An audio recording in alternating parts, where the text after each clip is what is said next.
Hello and welcome to another MyMaths walkthrough. This is task 314, if I can just zoom it in. Task 314, Enlarging Shapes. Okay.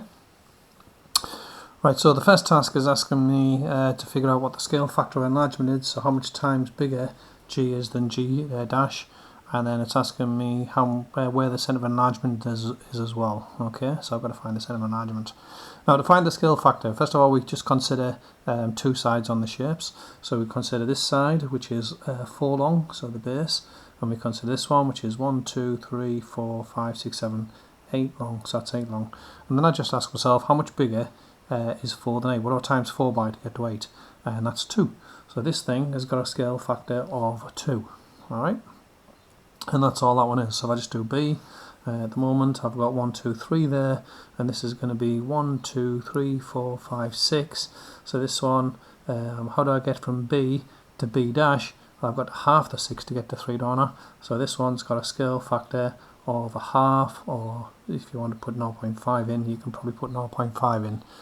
Okay, so there's the scale factors.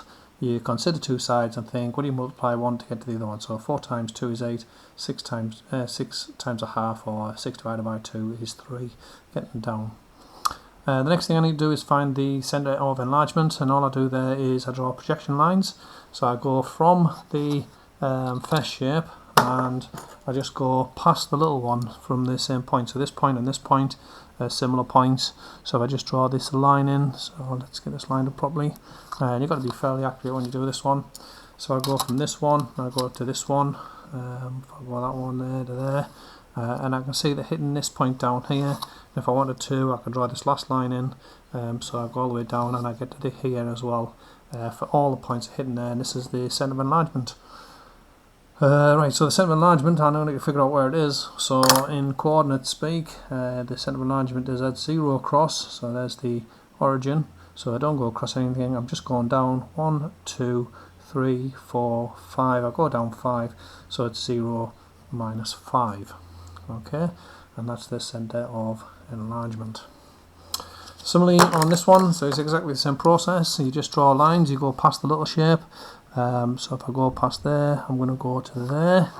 If I do this one as well, I'm going to go down to there, and then I could go through that one, and you'll see all the points are hitting exactly in this point here. They're hitting there, aren't they? Okay. So the centre of enlargement this time, so centre of enlargement is at here. So let's start at the origin, which is this one.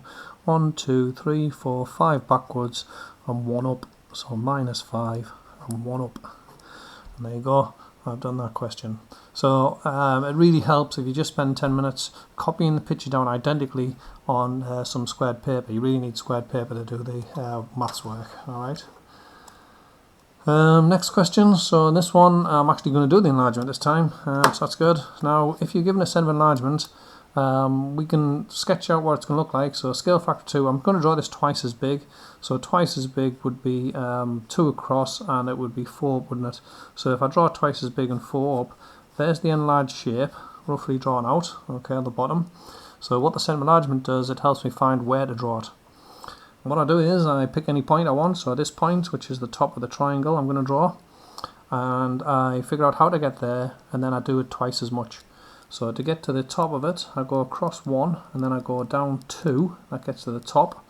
So if I do that twice as much from the centre of enlargement, so that's going to be twice 1 is 2, and twice 2 is 4. So I'm going to go 2 across, and then I'm going to go 4 down. I've got to go the same directions, right? So 1, 2, and then 1, 2, 3, 4. So this point here is going to be the top of my enlarged shape. So at this point I can now draw that in. So 1, 2, 3, 4, wasn't it? 4 down. And it was 2 across, and that is my enlarged shape, where this is a dash. Now I can check that, I can get to C, let's get to C. So we go 1 across and 2, 4 down, don't we? So it's 1 and 4, twice as much would be 2 and 8, so 4, 6, 8, that's where C dash would be. Okay, up dash. And then do the same for B, so B is this bottom corner. So you can see it's 2 by 4, twice as much would be, instead of 2 would be 4, 1, 2, 3, 4, instead of 4 down, we'll go 8 down, which would be where B dash is. and that's all that one is. This one, we're going to draw the shape half the size of that one. So half the size is going to be, instead of 2, it's going to be 1. Instead of 4, it's going to be 2. So that's going to be half the size. So now I need to figure out where to draw it. So let's just pick this top point here and figure out where this one would have been. So we go from here, 1, 2, 3, 4 across and 2 down. So that's 4 by 2. If I want to do half as far, then it will be only 4 across and it will be 1 down, wouldn't it? So 4 across, 1 down will be here, and that's where E dash is going to end up at. Now because I know what the picture is going to be, I can now draw this in. So I could, let's hit roll and do it. Just draw that in there. And there's my enlarged shape, which weirdly got smaller. Okay. You can check other points if you wanted to. So let's say I get to this point. We'll see it's 2 across, and it is, how many is that? So it's 1, 2, 3, 4, 5, 6. So it's 2 by 6. Half the distance will be 1 by 3. So 1 by 1, 2, 3 is where F dash ended up at, and then G dash ends up over here. And that's enlargements. Okay, have a go.